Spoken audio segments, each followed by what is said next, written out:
Paano bumili ng resale house at lot gamit ang bank financing? Step-by-step guide.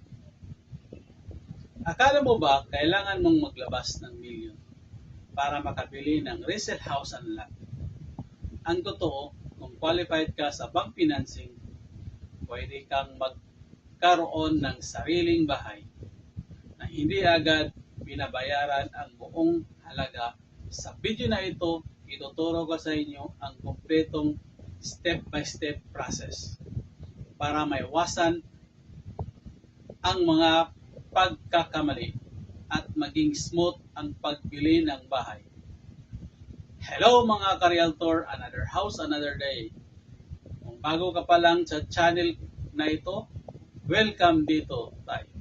Nagpapahagi ng mga real estate tips para sa matulungan kang makabili ng tamang property.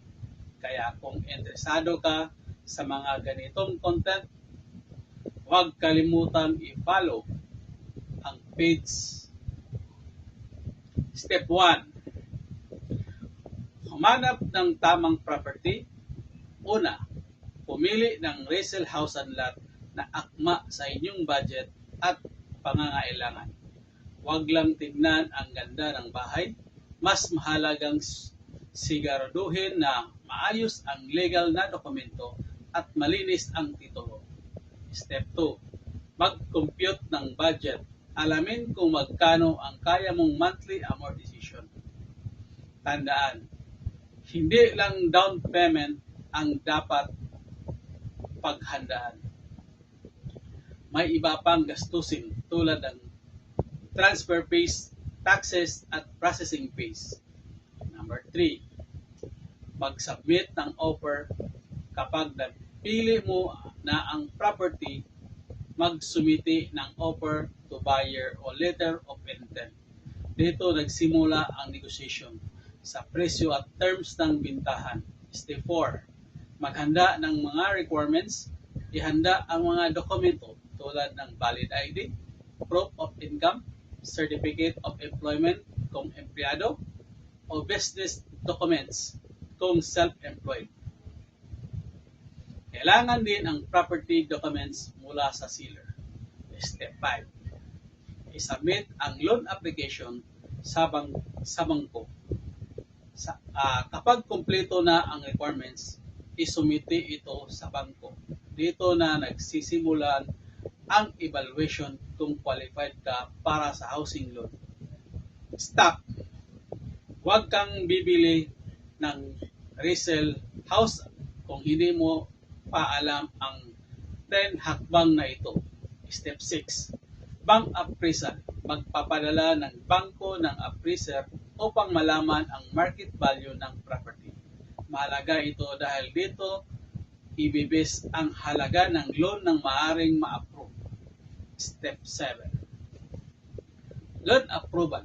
Kapag pasado ang evaluation, maaprubahan ang inyong loan, ipaliwanag ng bangko ang loan amount, interest rate, loan terms at monthly amortization.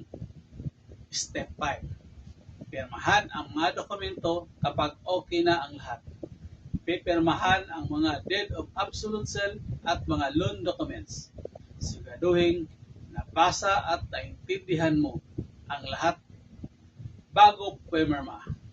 Step 9. Transfer of title.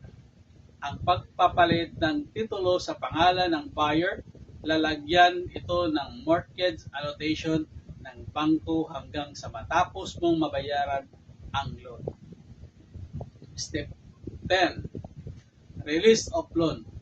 Pagkatapos ng lahat ng mga requirements, i-release ng bangko ang bayad sa seller. Dito, opisyal na mababayaran ang property.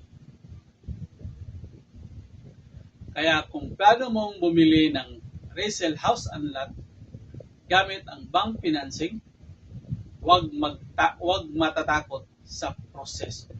Basta kumpleto ang requirements at may tamang gabay, posible mong makuha ang dream home mo. Kung may mga tanong ka tungkol sa bank financing o gusto mong mapa-assess sa pagbili ng bahay, mag-comment lang o mag-message sa akin. Huwag kalimutang i-like, i-follow at i-share ang page para sa mas marami pang real estate tips. Maraming salamat at magkita-kita tayo sa susunod na video. This is Albert, the PRC accredited. Thank you and God bless.